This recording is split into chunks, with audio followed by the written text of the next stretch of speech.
You've seen the Barong Tagalog, right? It's that formal, transparent shirt worn by Filipino men. It looks delicate, elegant, maybe even a little fragile. But have you ever stopped to ask, why is the national costume see through? There is a legend that almost every Filipino learns in school. It says the Spanish colonizers forced the natives to wear transparent clothes so they couldn't hide weapons.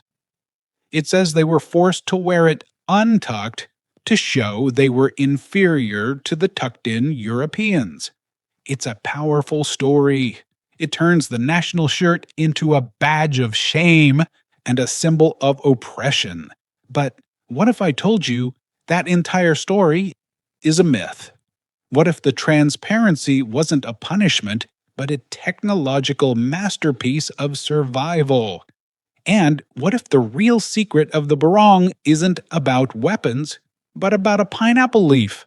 And it's not just the clothes. The most famous Filipino dance, the Tinikling, where people jump between crashing bamboo poles. The official story says it mimics a bird, but darker legends say it mimics a torture method. And the music. What if I told you the most romantic love songs in Filipino history, the ones that make grandmothers cry, were actually codes for treason? This isn't just about fashion and festivals. This is the story of camouflage. It's the story of how a conquered people took their culture underground. They hid their martial arts inside their dances. They hid their revolution inside their love songs. And they turned a pineapple leaf into a garment fit for kings. We are peeling back the layers of the Filipino soul. This is part 9, the origin of traditional clothing, music, and dance.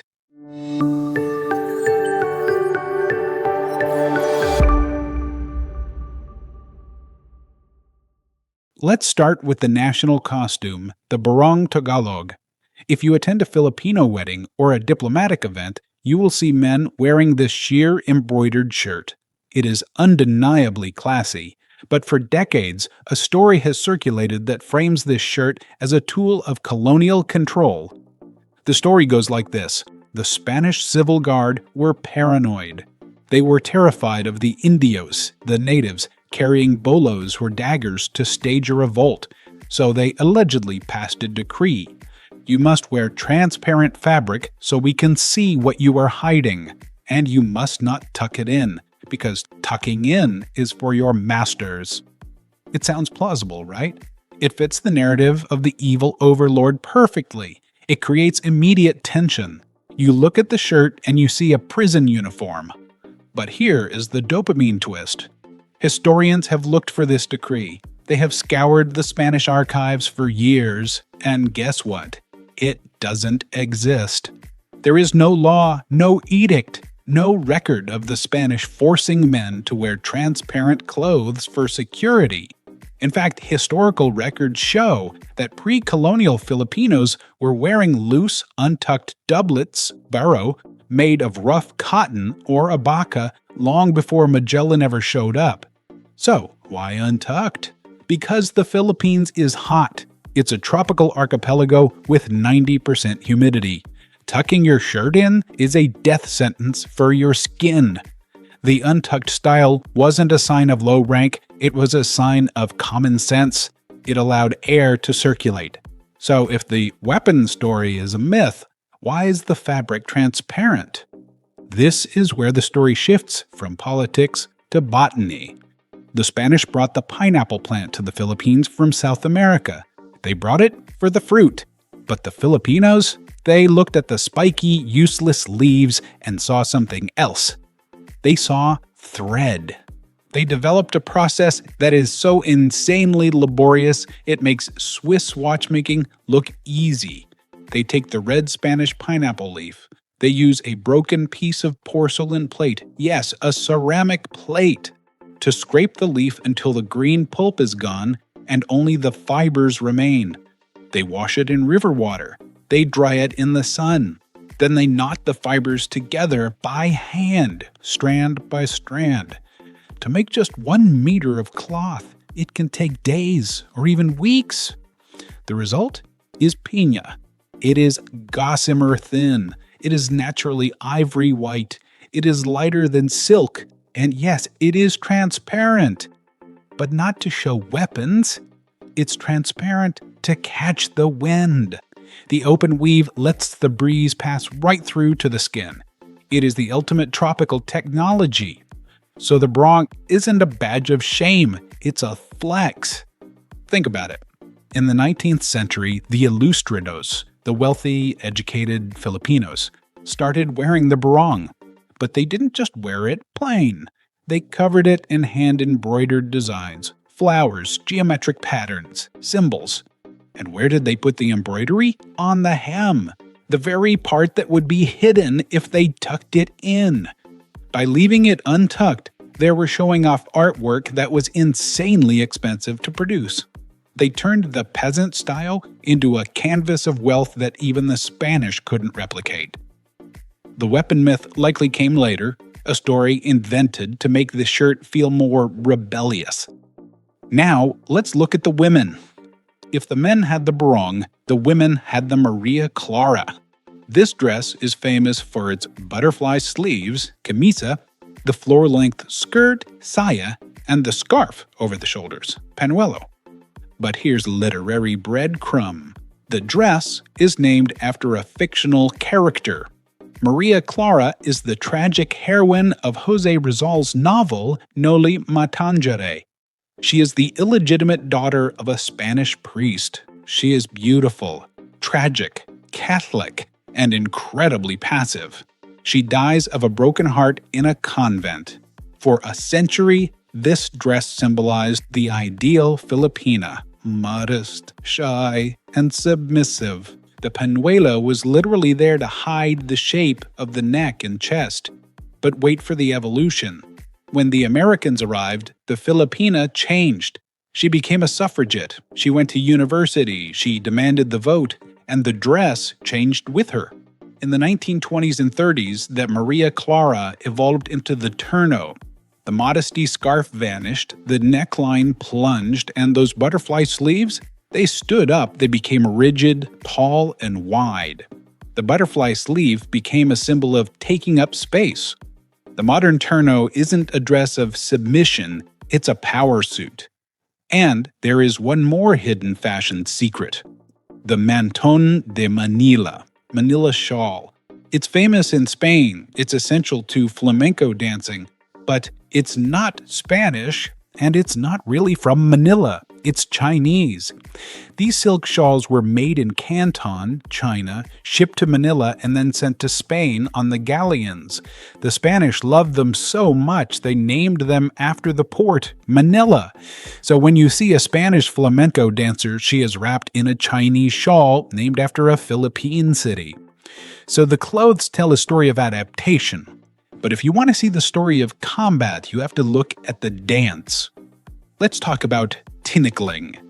Two people sit on the ground holding two long bamboo poles. They slide them, tap them on the ground, and slam them together. Clack, clack, pow. A dancer stands between the poles. They step in, they step out. If they are too slow, snap. Their ankle gets crushed. It is the most famous Filipino dance. But where did it come from? The official story, the nature documentary version, is that it mimics the tickling bird. The tickling, a rail bird, is a pest to rice farmers. It has long legs and it runs through the rice paddies. The farmers would set bamboo traps to catch them, but the tickling was too fast. It would hop over the trap just as it snapped shut. The dance, they say, is just the farmers imitating the bird, mocking the trap. But there is a darker oral tradition, a shadow story that refuses to die. This version says the dance didn't start with birds, it started with punishment. The legend goes that during the Spanish era, if an India worker was too slow in the fields, the overseer wouldn't just whip him. He would put the worker's feet between two bamboo poles and smash them together. The worker, to save his ankles, had to jump. He had to learn the rhythm of the punishment. Jump, jump, out. Over time, this survival instinct became a rhythm. The rhythm became a challenge. The challenge became a dance. Which story is true? Historians lean toward the bird, but the persistence of the punishment myth tells you something about the Filipino psyche. They took a dance about nature and turned it into a story about surviving oppression. They turned a bamboo, the instrument of pain, into an instrument of percussion. But Tinikling isn't the only bamboo dance. Down south in Mindanao, there is a dance that is even more royal and even more dangerous. Enter the Singkil. This is the dance of the Maranao people, and unlike Tinikling, which is a folk dance, Singkil is a royal dance. It doesn't mimic a bird, it mimics an earthquake. The story comes from the ancient epic Daringen. It tells of Princess Gandingen. She is walking in the forest accompanied by her loyal slave. Suddenly, the Diwatas, the spirits, play a trick on her. They cause a massive earthquake. Trees fall, rocks crash, the earth splits open. In the dance, the bamboo poles aren't traps. They're the falling trees. The princess doesn't jump like a bird. She steps royally. She weaves in and out of the crushing bamboo with a stoic face, manipulating two fans up here that represent the winds. She's graceful in the middle of a disaster. And then the prince arrives, Prince Bantugan. He dances through the bamboo with a sword and shield to save her. This dance is a masterpiece of storytelling, but it also preserves something the Spanish tried to destroy: the pre-colonial epic. The Darangen is one of the longest epics in the world, and Singkil kept the story alive visually when the colonizers were burning the books. But sometimes the dance wasn't just a story. Sometimes it was a combat drill. Have you ever heard of sakuting? It looks like a fun folk dance. Dancers hold two sticks. They tap them together. Click, click, click. They circle each other. They tap the floor. It looks festive, usually performed during Christmas. But look closer. The movements, the striking angles, the footwork. That's Arnis. Arnis, or Kali Eskrima, is the indigenous Filipino martial art. It is deadly. It uses machetes and rattan sticks. When the Spanish conquered the islands, they banned the practice of Arnis. They didn't want the natives knowing how to fight. So, what did the Filipinos do? Did they stop training? No! They hid the martial art inside the dance. They replaced the machetes with harmless-looking wooden sticks. They replaced the combat drills with choreography. They removed the contact but kept the flow. For 300 years, they performed sakuting right in front of the Spanish friars. The Spanish clapped, thinking they were watching a cute little native ritual. In reality, they were watching an army training for war. This is the ultimate dopamine payoff. The culture wasn't just decorative, it was tactical. And this tactic, hiding the rebellion inside the art, didn't stop a dance. It went into the music. If you listen to a traditional Filipino love song called Kundiman, it sounds incredibly sad. It's usually in a minor key. It flows slowly like a river of tears. It sounds like a guy begging a girl to love him. Please look at me. I am dying. I am suffering. Typical romantic stuff, right? But in the late 1800s, during the revolution against Spain, the Kundiman changed.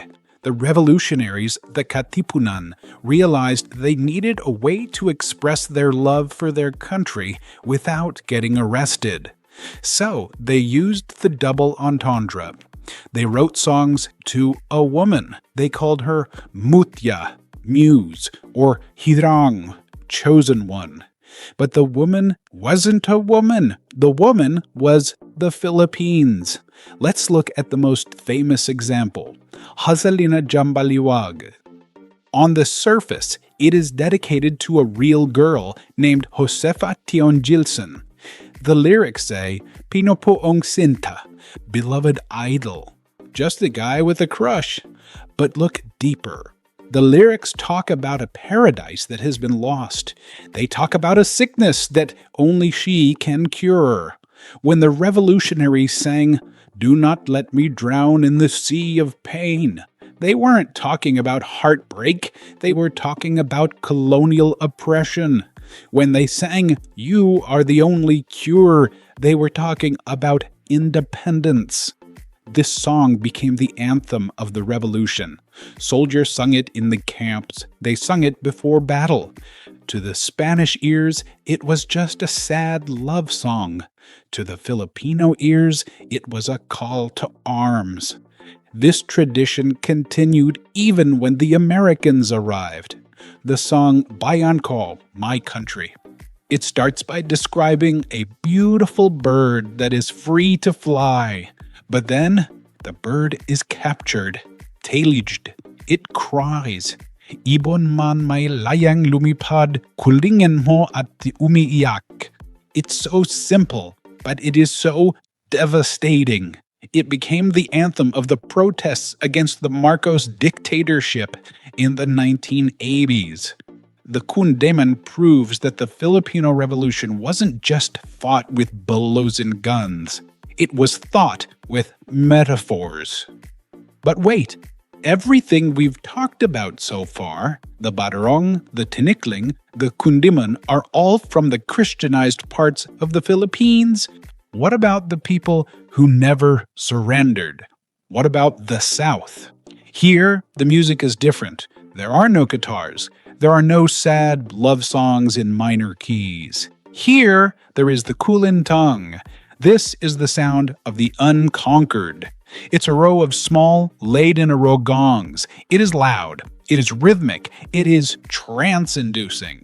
This music connects the Philippines directly to its ancient Austronesian roots. It connects them to Indonesia, to Malaysia, to the great pre-colonial maritime empires. The Spanish hated it. They tried to silence the gongs. But in the mountains of Mindanao, the kulintang never stopped playing. Today, kulintang is experiencing a massive revival. Filipino Americans are picking it up. Why? Because it is the purest link to the ancestor. When you look at Filipino culture, the clothes, the dance, the music, what do you see? You might see a mix of East and West, a fusion. But look closer. Look with the eyes of a historian. You see a survival kit. The Barong Tagalog isn't transparent to show weakness. It's transparent to survive the heat and embroidered to show defiant status. The Tinikling isn't just a bird dance. It's a muscle memory drill for dodging traps. The sakutin isn't just a stick dance. It's a secret martial arts class. The Kundiman isn't just a love song, it's a revolutionary manifesto hidden in the melody. The Filipino people didn't just accept foreign influences, they hacked them. They took the Spanish guitar and played their own secret codes. They took the Spanish dress and made it out of pineapple. They learned to hide in plain sight. They learned that if you can't fight the enemy with a sword, you fight them with a song. If you can't wear armor, you wear the wind. This is the genius of Filipino culture. It is not a culture of submission, it is a culture of subversion. And now that we understand the culture, we are ready for the final chapter. We have covered the land, the people, the food, the myths, the government, and the art. But there is one final layer, the invisible glue that holds it all together. The rules of behavior. Why do Filipinos point with their lips?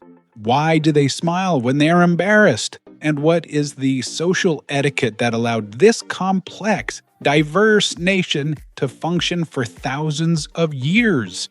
That is the finale. Part 10, The Origin of Social Etiquette and Norms. And there you have it, the secret codes hidden in the clothes and the music.